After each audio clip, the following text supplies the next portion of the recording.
আমাদের এখন কুমড়ো আলুর ঘ্যাঁট তৈরি হচ্ছে মাটির উনুনে। দেখতে পাচ্ছেন খড়ে জ্বালিয়ে দিয়ে আমার বউ রান্না করছে। এটা আমার শালি দাঁড়িয়ে আছে। গ্রামে যেমন করে সবাই গ্রামের পদ্ধতি রান্না করছে। গ্যাস ফুটে গেছে, এইভাবে করতে হচ্ছে আমাদেরকে আজকে। আমরা গরুর গোয়ালে বসে আছি, গরুর গোবর দেখুন, দেখতে পাচ্ছেন। আমার ছেলে গরুকে খোঁচা মাছে বড় বড় লাঠি দিয়ে।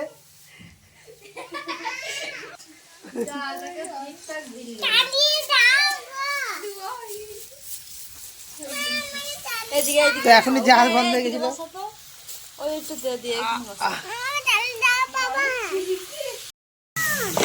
আমাদের মোটামুটি রান্না কমপ্লিট হয়ে যাচ্ছে। জল দিয়ে দিয়েছে কড়াইয়ে। গ্রামের পদ্ধতি এটা আমার শালি খড় দিয়ে যাচ্ছে। বউ জল ঢালছে, বেশি জল ঢেল দিও না। আমরা গরু গোয়ালে বসে আছি এখন।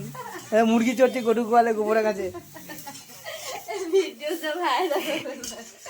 আচ্ছা, গরু তাকিয়ে আছে আমাদের রান্নার দিকে হাঁ করে। খাবি না কি রে? আরে হাঁচি মারছে, মোবাইল দেখছে, মোবাইলের ভূত।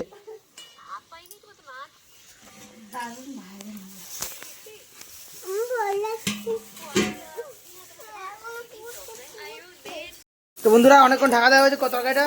এবার জাল দেওয়া হচ্ছে, আবার খোলা হচ্ছে তরকারিটা। কুমড়োর ঘ্যাট, আলু গলে গেছে, কুমড়ো গলে গেছে, কুমড়ো গলে গেছে, আলু গলে নাই। দেখাই যাক কি করেছে কি করে নাই।